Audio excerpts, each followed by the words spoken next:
قرآن بخشنے کا طریقہ کیا ہے؟ قرآن مجید بخشنے کا صحیح طریقہ کیا ہے؟ کہتے ہیں کہ پہلے الحمد شریف پڑھے گا، پھر حمد و ثنا کرے گا، پھر تینوں قل پڑھے، پھر اس کے یہ کہے کہ اس کا ثواب ہمارے نبی صلی اللہ علیہ وسلم کو اور اس کے بعد حضرت آدم سے لے کر قیامت تک آنے والے تمام انسانوں کو پہنچائے، پھر آخر میں جس کے لیے قرآن پڑھا گیا اس کا نام لے کر بخش دے. کیا یہ طریقہ صحیح ہے؟ آفرین انڈیا سے.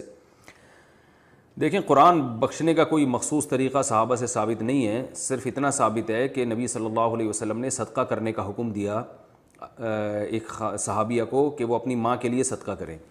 تو اس سے علماء نے استدلال کیا کہ صدقہ بھی ایک نیکی ہے، تو کوئی بھی نیکی کسی کے لیے بھی کی جا سکتی ہے.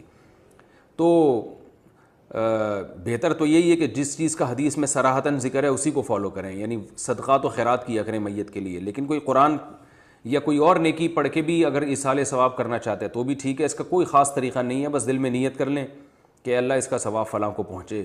باقی یہ جو کہا جاتا ہے پہلے الحمد شریف پھر فلاں پھر یہ، اس کا کوئی ثبوت نہیں ہے. کوئی بھی نیکی کسی بھی طریقے سے کی جا سکتی ہے اور دل میں یہ دعا کی جا سکتی ہے اللہ اس کا ثواب فلاں کو پہنچا دے. رہا یہ مسئلہ کہ اتنے ساروں کو پہنچا دے، آدم علیہ السلام سے لے کر فلاں لوگوں تک، پھر تمام پیغمبروں تک، صحابہ تک، تو یہ بھی جائز ہے کیونکہ ناجائز ہونے کی کوئی دلیل نہیں ہے. لیکن اس میں علماء کی دو رائے ہیں. بعض علماء یہ کہتے ہیں کہ ثواب تقسیم ہو کے پہنچتا ہے، تو جتنے لوگوں کو شامل کریں گے ثواب ڈیوائڈ ہو جائے گا. اور بعض کی رائے یہ نہیں کہ نہیں تقسیم نہیں ہوتا بلکہ ہر ایک کو پورا پہنچتا ہے. تو ان میں سے کسی بھی مسلک پہ کوئی مضبوط قرآن و سنت سے دلیل کسی کے پاس نہیں ہے. کہ اللہ کی رحمت سے امید کی جا سکتی ہے کہ اللہ سب کو سارا ہی ثواب پہنچا دیں، اللہ چاہیں تو ڈیوائڈ کر کے پہنچا دیں. تو اس لیے کوئی ایسا خاص طریقہ نہیں ہے، جس طرح سے چاہیں کر لیں آپ. میرا جو اپنا معمول ہے میں تو یہی کرتا ہوں کہ ایک تو صدقات و خیرات کو فوکس کرتا ہوں. جو میرا جو معمول ہے کہ جو میت کے لیے جو حدیث میں جو چیز منصوص ہے، جو متفقun علیہ، اور اگر قرآن پڑھ کے کرنا چاہیں تو دل میں بس اتنی نیت کہ سورہ فاتحہ پڑھی یا کوئی بھی سورت پڑھ لی، اللہ اس کا ثواب فلاں کو پہنچے. تو سب طریقے ٹھیک ہیں. وہ تو نہیں رہ رہے.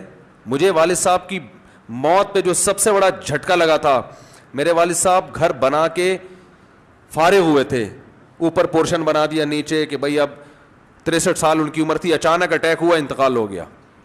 اور نماز کی حالت میں اٹیک ہوا. یہ اللہ کا کتنا بڑا، صف میں نماز بہت سخت پابند تھے نماز.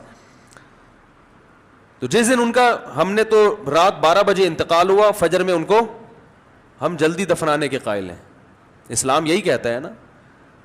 تو مجھے یاد ہے روزانہ والد صاحب کی ایک آواز آتی تھی، بھائی گیٹ بند کر دیا ہے کہ نہیں کیا. رات کو 10-11 بجے نا، جیسے سمجھدار والدین ہوتے ہیں بچوں کی فکر کرتے ہیں کہ گیٹ لاک کر دیا کہ نہیں کر دیا، یعنی اب گھر سے باہر نکلنے کا ٹائم ختم.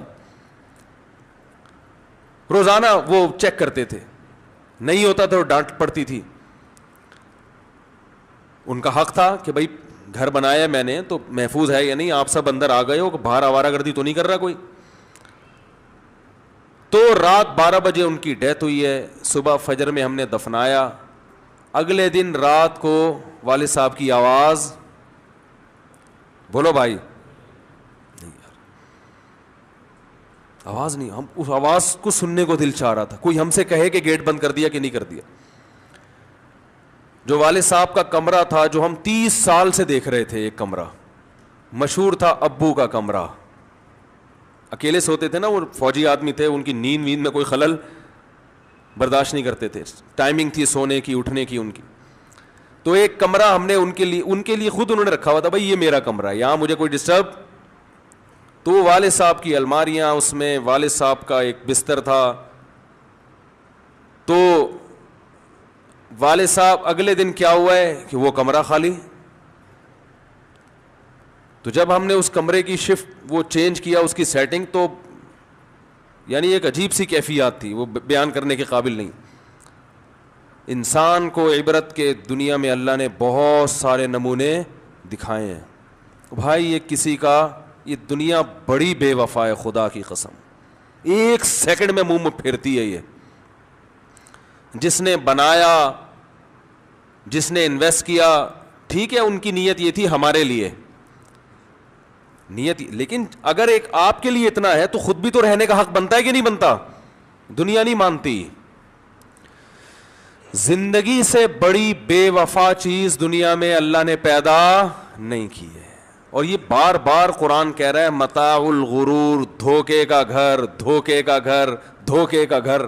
بیماری کی وجہ سے آنکھ سے نکلنے والے پانی کا حکم۔ واصف بلال حیدرآباد انڈیا سے پوچھتے ہیں ہم نے سنا ہے کہ شعب چشم کی بیماری کی وجہ سے آنکھ سے جو پانی نکلتا ہے اس کی وجہ سے نماز نہیں ہوتی، اگر وہی پانی ہم رومال سے پہنچ کر جیب میں رکھ لیں تو کیا اس سے بھی نماز نہیں ہوتی؟ بھائی یہ غلط سنا ہے آپ نے، اس سے نماز پہ کوئی فرق نہیں پڑتا، پانی نکلتا ہو آپ نے پہنچ کے رومال جیب میں رکھ لیا تو اس سے کچھ فرق نہیں پڑتا، نماز ہو جائے گی۔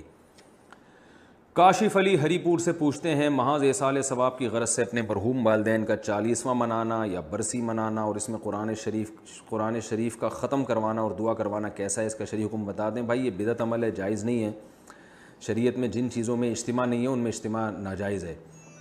ایصال ثواب جیسے حدیث سے ثابت ہے کہ ایک خاتون نے کہا یا رسول اللہ میں صدقہ کرنا چاہتی ہوں اپنی ماں کے لیے، آپ نے فرمایا ٹھیک ہے، تو اس سے علماء نے استدلال کیا ہے کہ جب صدقہ جائز ہے تو کوئی بھی نیکی جائز ہے، کیونکہ احادیث میں تو جزیات کے ضمن میں اصول بیان کیے جاتے ہیں، لیکن اس میں کوئی کیفیت شریعت نے بیان نہیں کی ہے، تو اپنی طرف سے کیفیت لگا دینا، 40واں دن کر دینا، پھر اس میں اجتماع اور یہ سب چیزیں یہ شریعت پر زیادتی ہے، کیونکہ لوگ ان کو ثواب سمجھ کے ہی کرتے ہیں۔ تو جو جہاں ہے وہاں سے میت کے لیے دعا کر سکتا ہے، صدقات و خیرات کر سکتا ہے، قرآن پڑھنا چاہے تو قرآن بھی پڑھ سکتا ہے، اس میں اجتماع بہرحال بدعت ہے۔ آپ نے کبھی سنا حضرت ابوبکر کا انتقال ہوا تو ان کا سویم ہوا ہو، 40واں ہوا ہو؟ حضرت ابو ہریرہ کا انتقال ہوا تو کسی نے سویم کیا، ان کا 40واں کیا ہو، کبھی سنا آپ نے؟ یا حضرت عمر کی شہادت ہوئی تو ان کا سویم یا 40واں ہو رہا ہے یا تمبو لگا کے قرآن خوانی ہو رہی ہے، کبھی بھی نہیں سنا ہوگا آپ نے، نہ اسلاف کے بارے میں نہ محدثین کے بارے میں۔ تو یہ تو ایک ہندوستان میں ایک چیز شروع ہوئی ہے۔